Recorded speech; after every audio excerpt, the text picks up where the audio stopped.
Bonjour à tous. Il y a environ 2 semaines, Brian Berletic du New Atlas a présenté un argument que je trouve très important et qui, à mon avis, n'a pas reçu suffisamment d'attention. J'aimerais en discuter un peu avec vous. Je le ferai en 3 parties. Tout d'abord, je vais essayer de vous expliquer son argument afin que nous soyons clairs sur ce dont nous parlons. Ensuite, je vous donnerai mon point de vue sur la manière dont je pense. Je ne veux pas contredire son argument. Je pense qu'il a raison dans son analyse. Mais je pense qu'il y a plus à dire à ce sujet, et il y a quelques nuances que nous devrions apporter. Je vais donc les ajouter. J'ajouterai cette discussion. Et enfin, je vous montrerai quelques contradictions peut-être dans ce que nous pourrions observer actuellement concernant la politique étrangère des États-Unis.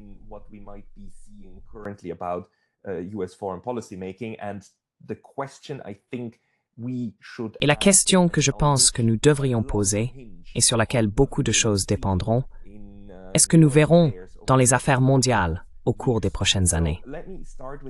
Alors, permettez-moi de commencer par cet argument, car il est très bien compris, formulé et structuré. Tout son propos dans la vidéo est de vous convaincre et de vous montrer qu'il existe ce qu'il appelle une continuité de l'agenda dans l'élaboration de la politique étrangère des États-Unis. Il s'oppose aux personnes qui disent que nous assistons à une nouvelle politique étrangère américaine, que Donald Trump est en quelque sorte l'avènement, le début d'une nouvelle ère dans l'élaboration de la politique étrangère des États-Unis, qui sera plus réconciliatrice, plus pacifique et moins belliqueuse.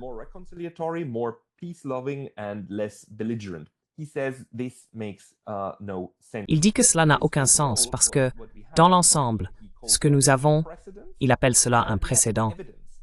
Et nous avons des preuves du simple fait que ce qui se passe actuellement n'est qu'une autre phase de ce que nous avions auparavant, qui est un moment de détente entre la Russie et les États-Unis, où les États-Unis essaient simplement de gagner du temps. Ils n'essaient pas de changer ou de renverser la situation. Ils essayent juste de gagner du temps parce qu'ils ont frappé un mur en ce qui concerne leur politique étrangère belliqueuse. Mais la politique étrangère belliqueuse, la politique générale, ne disparaîtra pas, prédit-il.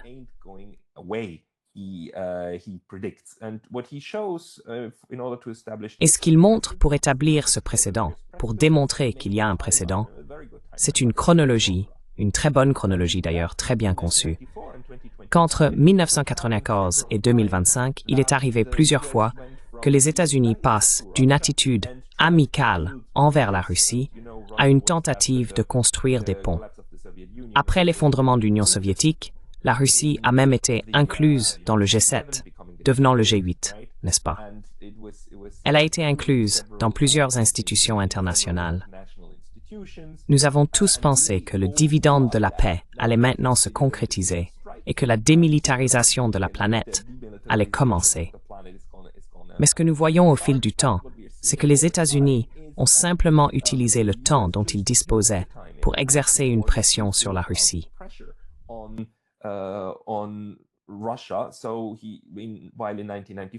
Alors qu'en 1994, dans le mémorandum de Budapest, comme le montre Brian, il y avait des dispositions claires qui disaient qu'aucun camp, personne, ne forcerait l'espace post-soviétique à choisir un camp ou n'utiliserait la coercition économique ou sécuritaire pour les faire aligner avec l'un ou l'autre camp.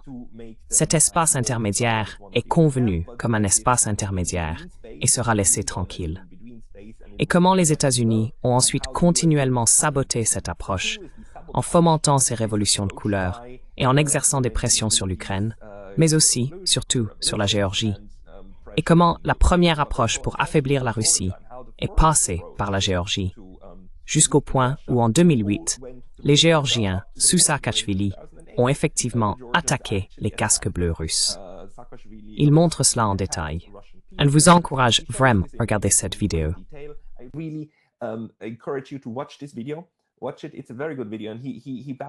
Regardez-le, c'est une très bonne vidéo et il la soutient avec beaucoup de très bonnes preuves, toutes provenant de sources européennes comme The Guardian, etc., pour étayer cet argument. Cela mène à 2008-2009, vous savez, sous l'administration Obama, à une réinitialisation. Il montre même cette vidéo, une belle source, où Clinton et Lavrov appuient ensemble sur un petit bouton de réinitialisation physique. Et Clinton était très gentil et câline, etc. Ils étaient tous sourires. Mais tout cela, comme nous le savons, n'a abouti à rien, parce que les États-Unis ont simplement eu plus de temps pour militariser l'Ukraine et la pousser de plus en plus loin. Et bien sûr, lors du coup d'État de Maïdan en 2014, qui a été soutenu et initié, je ne suis pas sûr, mais si nous parlons à Ivan Khachanovsky, je veux dire, il vous donnera toute l'histoire.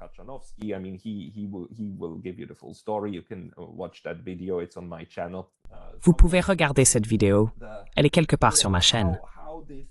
Vous savez comment cette escalade s'est déroulée et comment les États-Unis ont continué à pousser. Et maintenant, ce que nous voyons avec Donald Trump, c'est que l'argument n'est qu'un autre de ces réajustements qui surviennent sporadiquement. Et je dois dire que l'argument de Brian pourrait même être étendu à la guerre froide. Vous savez, pendant la guerre froide, très célèbrement, il y a eu plusieurs périodes de ce que nous appelons dans l'histoire de la guerre froide la détente, n'est-ce pas? Quand la guerre froide est devenue un peu moins froide et un peu plus chaude, lorsque la relation entre l'Union soviétique et les États-Unis s'est réchauffée.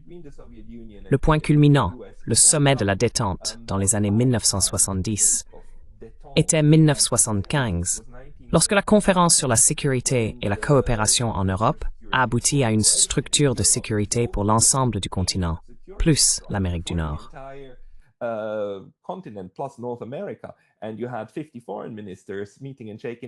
Et vous aviez 50 ministres des Affaires étrangères se rencontrant et se serrant la main. Vous aviez Ford et Brezhnev se rencontrant. Et vous aviez des échanges entre ces dirigeants au plus haut niveau. Et on peut soutenir que cela était dû au fait que les États-Unis, à ce moment-là, venaient de perdre la guerre du Vietnam et avaient en fait modifié leur politique étrangère pour être à nouveau plus amicaux envers le bloc soviétique, atteignant ainsi ce point culminant en 1975. Mais tout cela, bien sûr, a ensuite conduit à la présidence de Ronald Reagan, au cours de laquelle il a de nouveau exercé une pression maximale, n'est-ce pas? Il a militarisé les États-Unis et a initié une course aux armements avec l'Union soviétique afin de les ruiner. Et beaucoup de gens soutiennent que c'est ce qui a finalement brisé l'Union soviétique.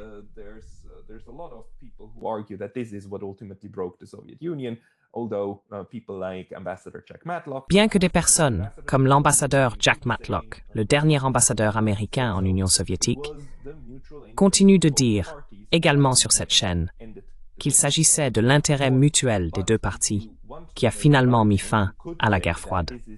Mais si vous voulez avancer cet argument, vous pourriez dire que ce sont des hauts et des bas, et que c'est une stratégie globale de la politique étrangère américaine de traverser des périodes de pression maximale, puis des périodes de détente.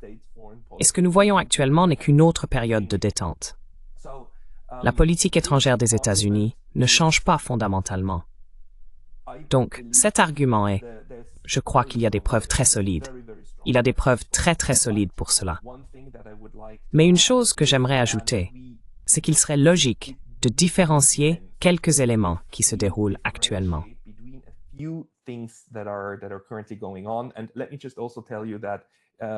Et permettez-moi de vous dire également que vers la deuxième partie de la vidéo, Brian se concentre particulièrement sur la pression continue que les États-Unis essayent d'exercer sur la Chine, et comment même Pete Hegseth et d'autres ont dit à plusieurs reprises que l'une des raisons pour lesquelles ils veulent améliorer les relations avec la Russie est d'avoir le temps de mettre la pression sur la Chine. Donc, ce n'est pas que les États-Unis changent leur point de vue sur la Chine, sur la tentative d'atteindre l'hégémonie mondiale et le bellicisme à tout va. Mais l'un des points est qu'ils gagnent simplement plus de temps avec la Russie et veulent déplacer un peu l'attention. C'est donc un point très important. Maintenant, ce que je crois important, c'est que nous différencions entre trois niveaux. Et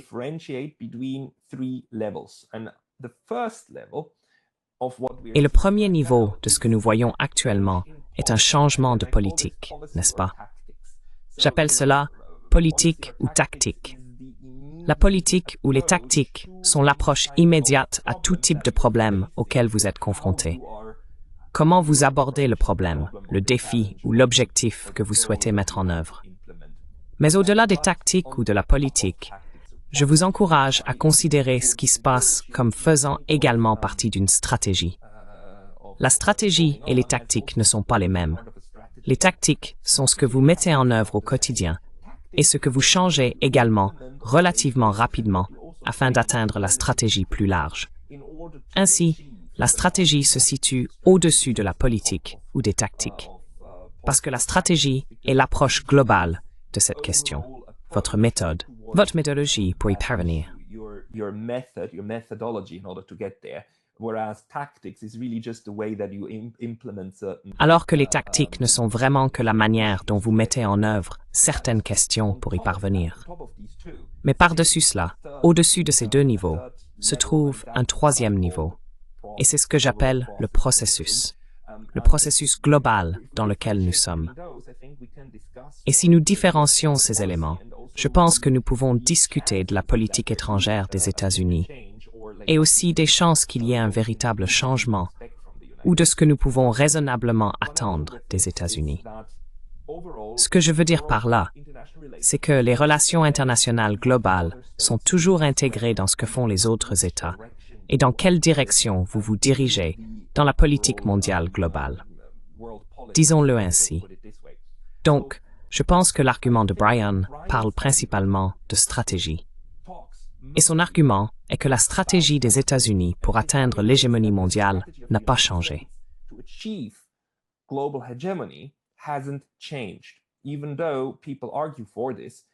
Même si les gens plaident pour cela, et même si la rhétorique de Donald Trump et ainsi de suite amène maintenant les gens à croire qu'il y a un changement, en réalité, la stratégie reste la même. Les États-Unis vont toujours bellicistes. Ils veulent toujours s'insérer dans des théâtres où ils n'ont rien à faire, où il n'y a aucune bonne raison pour eux d'être. Dans la deuxième partie de la vidéo, Brian parle de la façon dont les États-Unis s'immiscent dans les affaires chinoises, comment ils essaient de s'insérer dans ce différend interchinois entre Pékin et Taipei avec la question de Taïwan, comment l'administration Trump dit même ouvertement qu'elle veut faire pression sur la Chine, et comment les Chinois perçoivent évidemment tout ce qui se passe, en particulier toutes les bases militaires américaines juste à côté de leurs côtes, comme une menace.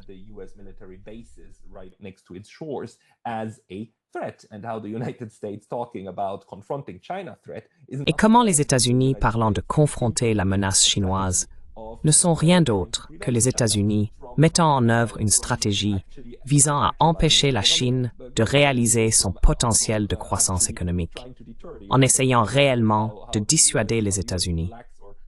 Comment les États-Unis manquent ou essaient de prétendre qu'ils renforcent et augmentent leur flotte du Pacifique et menacent la Chine? Comment ils le font comme un mécanisme défensif, alors qu'en fait, c'est réellement offensif? C'est destiné à nuire finalement à la Chine. Maintenant, c'est encore le niveau de stratégie dont Brian parle. Et oui, je pense qu'il y a 80% de chances, 85% de chances qu'il ait raison. Que oui, probablement, le processus global de politique étrangère des États-Unis n'a pas beaucoup changé.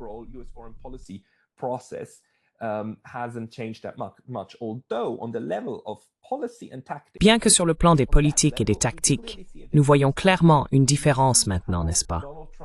Nous voyons comment Donald Trump rompt avec les politiques de l'administration Biden, surtout en ce qui concerne la Russie, n'est-ce pas? Surtout là, il est indéniable qu'il a cette nouvelle politique. Mais encore une fois, ce sont les tactiques. Et vous pouvez changer de tactique. Mais la stratégie elle-même pourrait rester la même. Donc c'est là que je pense qu'il a absolument raison. La dernière partie, cependant, et c'est là que j'ai mes principales questions, c'est le processus. Et c'est ce niveau qui ne dépend pas uniquement de ce que font les États-Unis.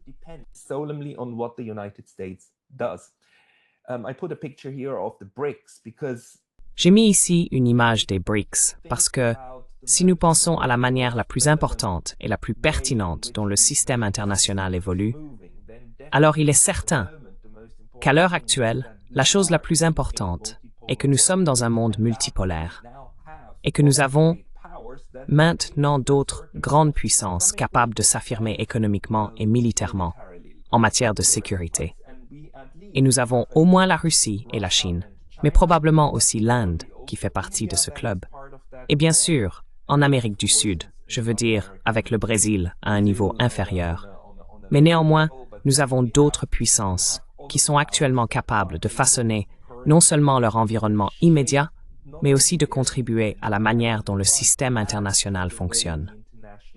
Et les BRICS essayent de construire de nouvelles infrastructures financières, nouvelles façons d'integration.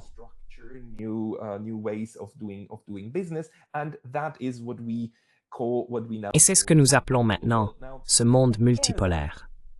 Maintenant, si vous comparez cela au début des années 1990, disons 1994, lorsque la chronologie de Bryan commence, ce que nous avions là était la fin de l'Union soviétique, n'est-ce pas? Il n'y avait plus d'Union soviétique, une Russie sévèrement affaiblie et une Chine qui n'était pas encore une puissance économique, avec plus d'un demi-milliard de personnes vivant encore dans la pauvreté. Donc le processus global et la structure du système international des années 1990 étaient orientés vers et vraiment pointaient vers l'unipolarité, le moment hégémonique des États-Unis, où l'ensemble du système mondial existait sous une forme qui bénéficiait grandement à la seule superpuissance restante, malgré le fait que la Russie possédait encore ses armes nucléaires, etc.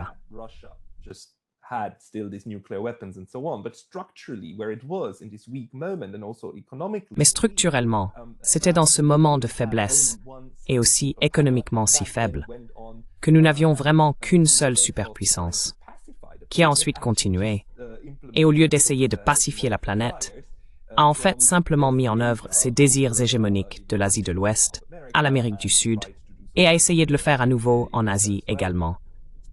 Et en fait essayer de fragmenter encore plus l'espace européen, l'espace russe. Mais en ce moment, ce monde a définitivement pris fin, et le processus est orienté vers la multipolarité. Je pense que c'est indéniable. Maintenant, la question, à mon avis, est de savoir dans quelle mesure les États-Unis veulent encore influencer ce processus. Parce que chaque nation qui participe à la politique mondiale, à un degré ou à un autre, peut influencer le processus. Parce que tout le monde en fait partie, n'est-ce pas? Mais le processus n'est pas quelque chose qu'une seule nation peut décider seule de ce qu'il va être.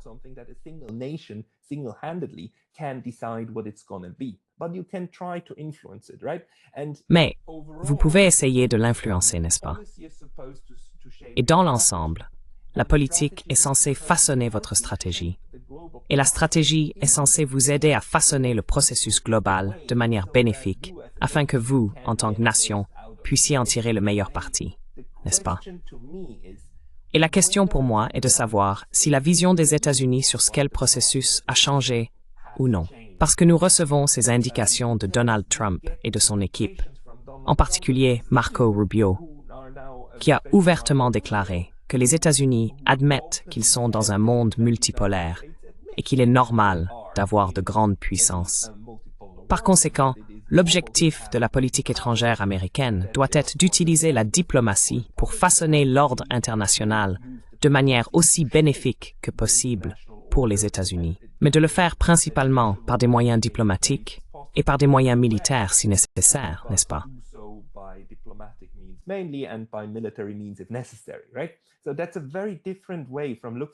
C'est donc une manière très différente de voir ce à quoi ressemble le processus des relations internationales par rapport aux administrations précédentes, où l'on peut dire que ces personnes étaient clairement, totalement néoconservatrices. Et la vision néoconservatrice du monde est que le seul processus acceptable est celui qui mène à la domination hégémonique des États-Unis sur tout le monde. Maintenant, dans ce sens, ce que signifie mon petit schéma ici, c'est que bien que la politique et la stratégie puissent essayer d'influencer le processus dans lequel vous êtes informe également sur le type de stratégie et de politique possible pour interagir avec le système international, n'est-ce pas?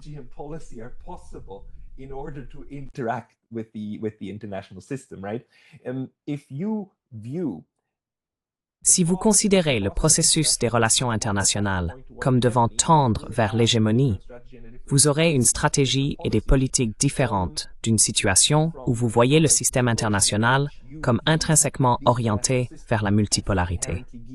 Donc en ce sens, vous savez, c'est pas une voie à sens unique. C'est vraiment, évidemment, c'est juste une simplification de ce qui se passe réellement dans le monde. C'est vraiment juste une tentative de saisir dans quelle sorte de situation nous nous trouvons actuellement. Mais je pense que, d'une part, des dirigeants mondiaux comme M. Trump et des penseurs de la politique étrangère essayent d'analyser dans quelle sorte de situation ils se trouvent. Ils essayent donc de s'informer par le processus international et par leur propre stratégie, n'est-ce pas? International process and by their own strategy, right? Where their own strategy leaves you, while they also try to influence. Où leur propre stratégie vous laisse, tout en essayant de l'influencer d'autre part. C'est ce que j'essaie de montrer ici. Et cette partie de l'influence est là où nous ne sommes pas clairs sur ce que seront les prochaines années. Donc Brian Baletic, revenons à lui, montre très important dans sa chronologie, et il fait également cet argument que vous savez, les États-Unis ne sont pas un acteur unitaire. C'est très très important. Il montre ce rapport ici, appelé Extending Russia. Et il soutient que, voyez-vous, la politique étrangère des États-Unis ne dépend pas seulement du président. C'est en fait le résultat de la réflexion collective de nombreuses personnes dans cet espace. Et vous savez, il y a ces rapports comme celui-ci. Je veux dire, Extending Russia est vraiment, vraiment fascinant. Je l'ai ici.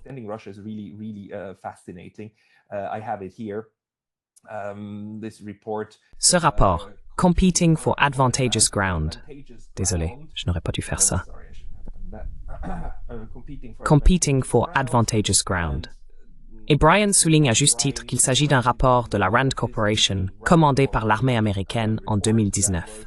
Le rapport de la Rand Corporation de 2019. Et la Rand Corporation est l'un de ces think tanks américains qui publient souvent des choses belliqueuses. Et quand vous parcourez ce rapport, ce que vous pouvez voir, et il le souligne, c'est qu'il s'agit essentiellement d'un plan directeur, comme l'appelle Brian, un plan directeur pour l'élaboration de la politique étrangère américaine sous le chapitre des mesures géopolitiques. Il dit que les mesures qui doivent être mises en œuvre sont fournir une aide létale à l'Ukraine, c'était en 2019, n'est-ce pas? Augmenter le soutien aux rebelles syriens, promouvoir un changement de régime en Biélorussie et exploiter les tensions dans le Caucase du Sud.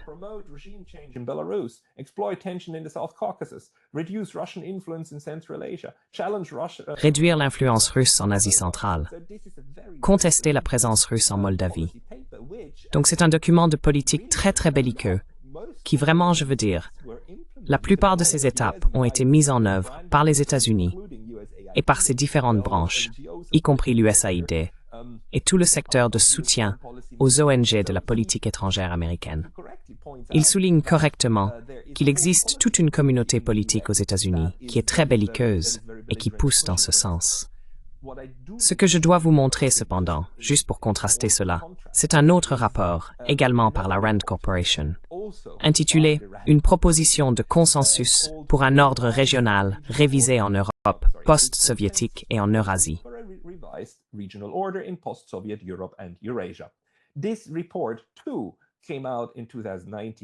Ce rapport, lui aussi, est sorti en 2019, et ce rapport, lui aussi, est de la Rand Corporation. Ce rapport a été rédigé avec le soutien de la Carnegie Corporation de New York et en partenariat avec le Bureau régional de coopération et de paix en Europe, et ainsi de suite. Mais c'est finalement un rapport de la Rand Corporation qui est beaucoup plus conciliant. Il a été rédigé sous la direction de M. Shervis. Désolé, laissez-moi vérifier cela. Les auteurs sont en fait Samuel Sharap et Jeremy Shapiro étaient parmi les principaux contributeurs. Et les éditeurs étaient à nouveau Samuel Sharap. Ces personnes sont beaucoup plus conciliantes.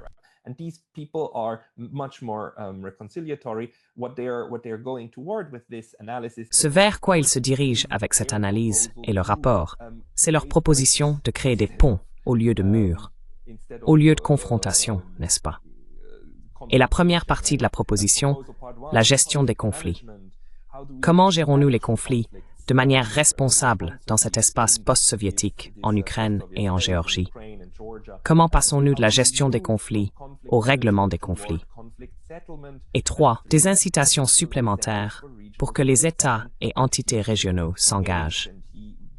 Il rédige un résumé sur une proposition de consensus pour un ordre régional révisé, dans lequel il plaide ensuite pour renforcer la construction de ponts dans cette région et encourage également la neutralité de cette région et le désengagement de l'approche militaire.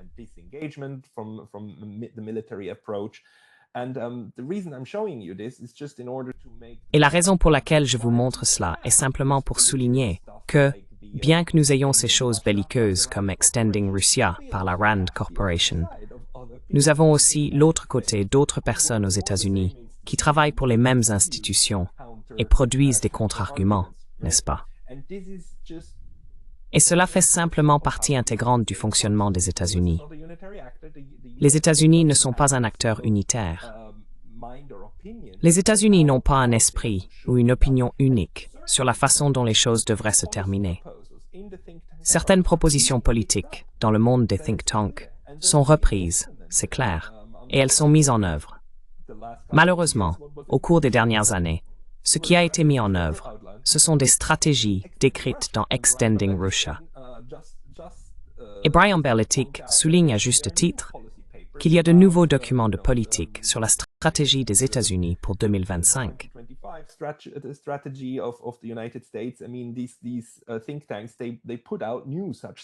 Je veux dire, ces think tanks, ils publient de nouvelles choses. Et certains d'entre eux sont très bellicistes, comme celui-ci, et d'autres sont pacifistes, comme celui-ci ici. Et nous ne savons pas exactement quelles propositions sont retenues. Ce que nous savons, c'est que les États-Unis, sous l'administration Trump, pourvoient maintenant leurs plus hautes fonctions avec des personnes ayant une gamme d'opinions diversifiées. Je veux dire, le directeur du renseignement national est maintenant Tulsi Gabbard. Peu importe le titre ici. Je veux dire, elle est maintenant confirmée. Tulsi Gabbard était un choix très controversé parce que, entre autres, en 2018, elle a fortement critiqué Donald Trump.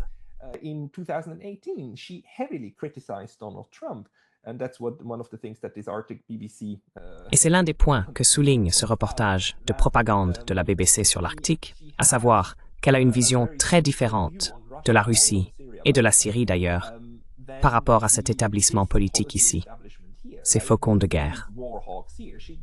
Elle prend une direction complètement différente.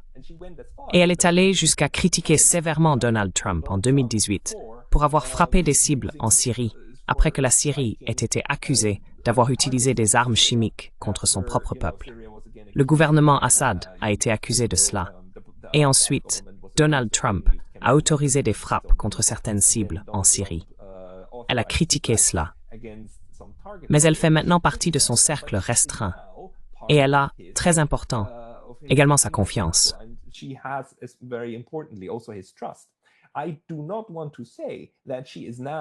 ne veux pas dire qu'elle est maintenant celle qui façonnera la politique étrangère de Donald Trump et de l'administration Trump.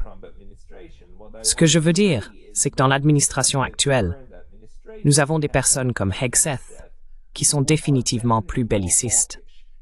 Et nous avons des personnes comme Marco Rubio, qui, surtout en ce qui concerne l'Amérique du Sud et Cuba, sont extrêmement bellicistes. Mais d'un autre côté, ils parlent aussi de multipolarité et acceptent ce fait. Et nous avons des personnes comme Tulsi Gabbard, qui sont également proches du président, qui ont une approche décidément différente de celle des personnes dans le monde de l'élaboration des politiques, qui sont derrière cette politique d'extension de la Russie, comme les faucons de guerre. Permettez-moi de le dire ainsi.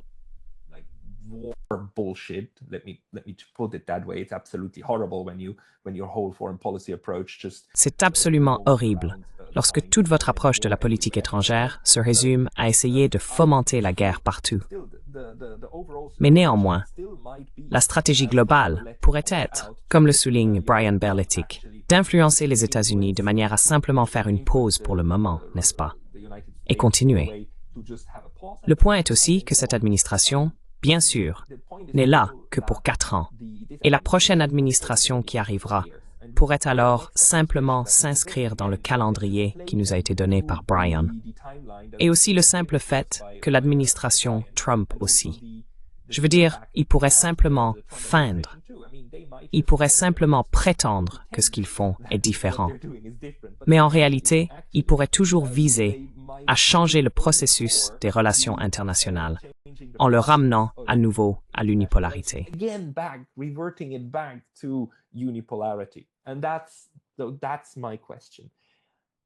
Et c'est ma question.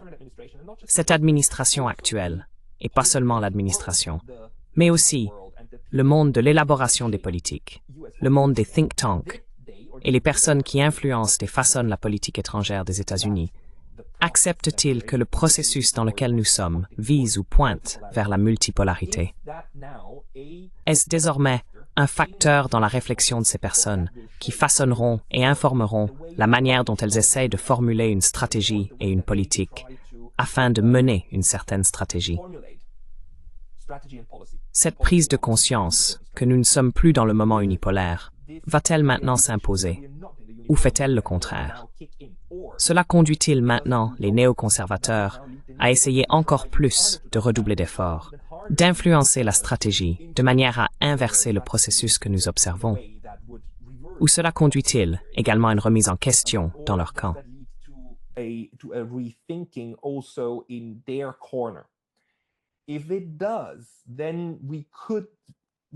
Si c'est le cas, nous pourrions raisonnablement nous attendre à ce que les États-Unis, au cours des 8 à 12 prochaines années, et pas seulement 4, élaborent une nouvelle approche des relations internationales.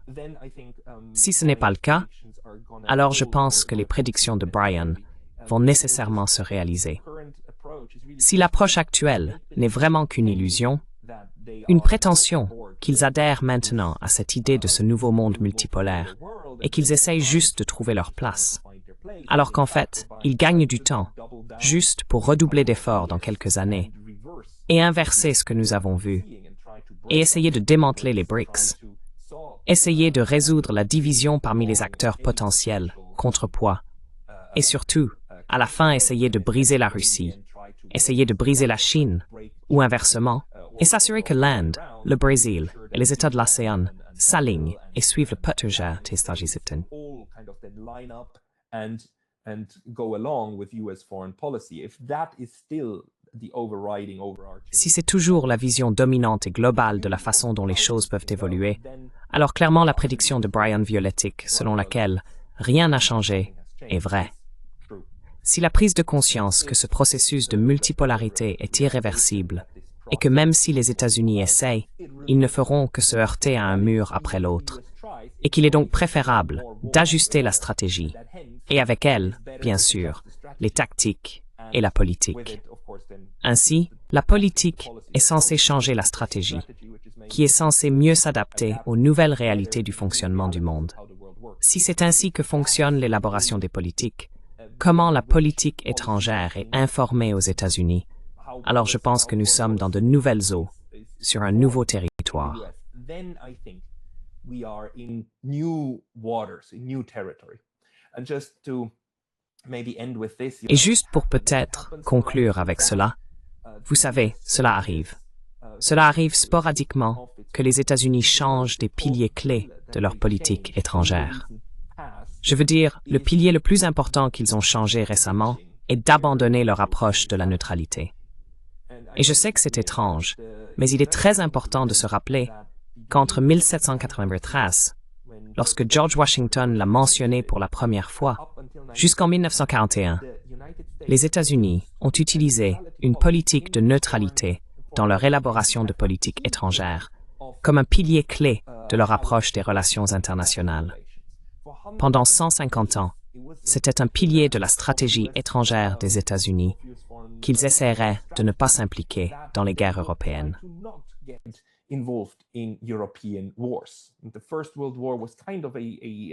La Première Guerre mondiale a été une sorte d'exception de 18 mois, mais ils y sont retournés directement. Et cela ne veut pas dire que les États-Unis ont jamais été neutres de la manière dont la Suisse l'était, mais ils utilisaient la neutralité envers l'Europe pour avoir le temps de consolider leur propre continent de mettre en œuvre la doctrine Monroe, etc. En gros, ils avaient tout le continent sud-américain et l'Amérique centrale comme arrière-cour, et ils ont étendu leur pouvoir dans le Pacifique, annexé Hawaï, puis mené leur petite guerre avec l'Espagne pour prendre les Philippines à l'Espagne. La neutralité des États-Unis n'a jamais été une neutralité pacifique, mais c'était un pilier clé de la politique étrangère américaine, en ce sens qu'ils essayaient d'éviter les guerres des Européens.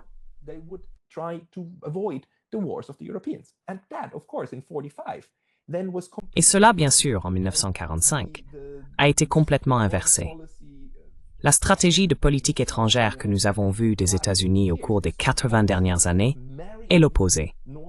C'est comme marier les approches de sécurité militaire nord-américaine avec l'Europe, n'est-ce pas? C'est le mariage de ces deux-là. C'est le transatlantisme. Le transatlantisme a remplacé la stratégie de neutralité précédente, au point où cette stratégie de neutralité a ensuite été rebaptisée isolationnisme. Personne, dans les années 1920-30 ou même les années 1890, n'aurait qualifié l'approche des États-Unis envers l'Europe d'isolationnisme. Personne.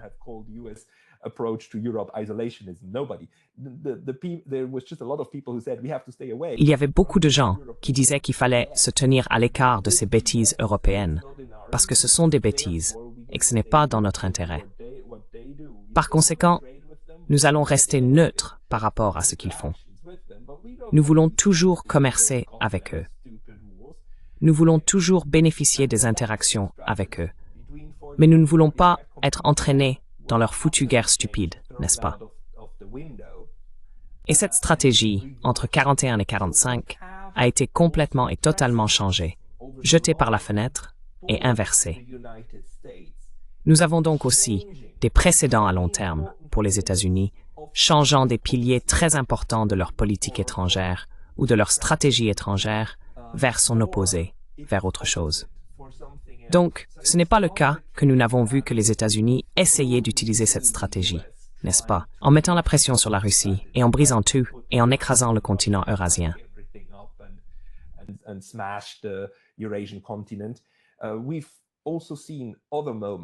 Nous avons également vu d'autres moments où cela a fonctionné.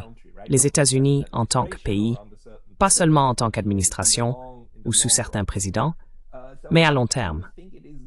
Donc je pense qu'il n'est pas impossible qu'un véritable changement dans la stratégie étrangère des États-Unis soit en train de se produire en ce moment. Mais nous n'avons aucune garantie de cela. Nous ne savons pas. Et Brian Berletic a absolument raison lorsqu'il dit que tous les indicateurs que nous avons sur la période des 30 dernières années environ disent le contraire, n'est-ce pas? Ils disent que c'est juste un autre cycle, une autre partie du cycle. Et c'est tout à fait possible. D'un autre côté, beaucoup dépend de la grande interprétation de ce qui se passe, n'est-ce pas? De la vue d'ensemble. Donc, à mon avis, c'est une question ouverte.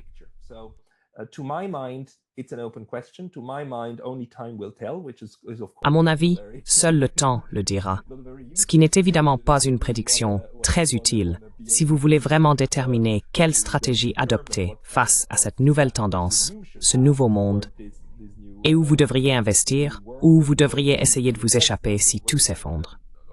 Je veux dire, j'espère que ce ne sera pas le cas. Ce que je veux dire, c'est que lorsqu'un analyste dit que seul le temps le dira, alors l'analyste est essentiellement inutile. J'espère que cela ne vous a pas été inutile. J'espère que cela vous a aidé à réfléchir au monde.